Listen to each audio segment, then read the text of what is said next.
ಕಳಂಕಿತ ಸಂಸದ ಪ್ರಜ್ವಲ್ ರೇವಣ್ಣ ಅವರು ನಿನ್ನೆ ರಾತ್ರಿ ಇಡೀ ನಿದ್ದೆ ಮಾಡಿಲ್ಲ ಅನ್ನುವಂತಹ ವಿಚಾರ ಇದು. ರಾತ್ರಿ ಇಡೀ ಎಸ್ಐಟಿ ಕಚೇರಿಯಲ್ಲಿ ವಾಸ್ತವ್ಯವನ್ನ ಹೂಡಬೇಕಾದಂತಹ ಅನಿವಾರ್ಯತೆ ಪ್ರಜ್ವಲ್ ರೇವಣ್ಣಗೆ ಬಂತು. ಸೊ ನಿದ್ದೆ ಬಂದಿಲ್ವಂತೆ. ಮೋಸ್ಟ್ಲಿ ಟ್ರಾವೆಲ್ ಮಾಡಿರ್ತಾರಲ್ಲ 9 ಅವರ್ಸು, ಅದಕ್ಕೋಸ್ಕರ ಅಂತ ಅನ್ಸುತ್ತೆ. ಅವ್ರು ಏನು ಡಿಪ್ರೆಷನ್ ಐಸೋಲೇಷನ್ ತರ ಅಂತ ಅವ್ರು ಕಾಣಿಸ್ತಾ ಇಲ್ಲ ನಮಗೆ. ನೋಡ್ಬೇಕು ಏನಂತ. ಮೌನವನ್ನ ಅವರು ಧರಿಸಿದ್ದಾರೆ ಅನ್ನೋದು ತಿಳಿದು ಬರ್ತಾ ಇದೆ. ಆ ಮೌನ ಮುರಿಯೋ ಸಮಯ ಎಸ್ಐಟಿ ಅಧಿಕಾರಿಗಳ ವಿಚಾರಣೆ ನಂತರನೇ ಗೊತ್ತಾಗುತ್ತೆ. ಡೀಟೇಲ್ಸ್ ಕೊಡ್ತಾರೆ ನರಸಿಂಹಮೂರ್ತಿ. ಡಿಸ್ಟರ್ಬ್ ಆಗಿ ನಿದ್ದೆ ಬರಲಿಲ್ವಾ ಅಥವಾ ಪಾಪ ಟ್ರಾವೆಲ್ ಮಾಡಿದ್ದಾರೆ 9 ಅವರು, ಆ ಕಾರಣಕ್ಕೆ ನಿದ್ದೆ ಬರಲಿಲ್ವಾ? ಏನ್ ಕತೆ? ಮೌನದ ಅಸ್ತ್ರ ಅಥವಾ ಮೌನದ ಆಭರಣ ಯಾವಾಗ ಎಸ್ಐಟಿ ಅಧಿಕಾರಿಗಳು ವಿಚಾರಣೆ ಮಾಡಿದ ನಂತರನೇ ಕಳಿಸುತ್ತಾ ಹೇಗೆ? ಮಮತಾ, ತಡರಾತ್ರಿ 1:30-1:35 ಆಸುಪಾಸಿಗೆ ಪ್ರಜ್ವಲ್ ರೇವಣ್ಣ ಅವ್ರನ್ನ ಎಸ್ಐಟಿ ಕಚೇರಿಗೆ ಕರೆತರಲಾಯಿತು.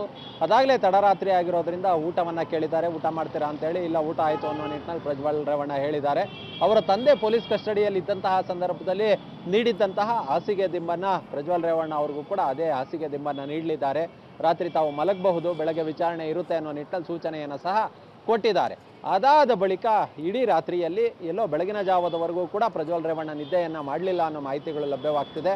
ಅವರೇ ಒಂದು ರೀತಿ ಚಿಂತಾಕ್ರಾಂತರಾಗಿ ಕುಳಿತಿದ್ರು. ಯಾರೊಂದಿಗೂ ಕೂಡ ಅಲ್ಲಿದ್ದಂತಹ ಸೆಕ್ಯೂರಿಟಿಗೆ ಇದ್ದಂತಹ ಸಿಬ್ಬಂದಿಗಳ ಒಂದಿಗೂ ಕೂಡ ಮಾತನಾಡ್ತಿರ್ಲಿಲ್ಲ ಅನ್ನೋ ಮಾಹಿತಿಗಳು ಕೂಡ ಲಭ್ಯವಾಗ್ತಿದ್ದಾವೆ. ತುಂಬ ಬೆಳಗಿನ ಜಾವದವರೆಗೂ ಕೂಡ ಯಾರ ಜೊತೆಗೂ ಮಾತನಾಡದೆ ಮತ್ತು ನಿದ್ದೆಯನ್ನು ಮಾಡದೆ ಒಬ್ಬರೇ ಯೋಚನೆಯ ಲಹರಿಯಲ್ಲಿದ್ದರು ಅನ್ನೋ ಮಾಹಿತಿಗಳು SIT ಮೂಲಗಳಿಂದ ಲಭ್ಯವಾಗ್ತಿದೆ.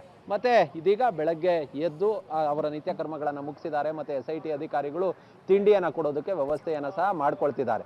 ಬಹುಶಃ ಪ್ರಯಾಣದ ಅವಧಿಯಲ್ಲಿ ಒಂದಷ್ಟು ನಿದ್ದೆಯನ್ನು ಮಾಡಿರಬಹುದು, ಅಥವಾ ಹೊಸ ಜಾಗ ಮತ್ತು SIT ಪೊಲೀಸ್ ಕಸ್ಟಡಿ ಮತ್ತು ಅರೆಸ್ಟ್ ಆಗಿದ್ದೀನಿ, ಈ ಒಂದು ಯೋಚನೆ, ಈ ಹಿನ್ನೆಲೆಯಲ್ಲಿ ನಿದ್ದೆ ಬರದೇ ಇರಬಹುದು ಬಹುಶಃ, ಅಥವಾ ಇವತ್ತು ನಾಳೆ ಅದು ಆಟೋಮೆಟಿಕ್ ಆಗಿ ಸರಿ ಹೋಗಬಹುದು. ರೈಟ್.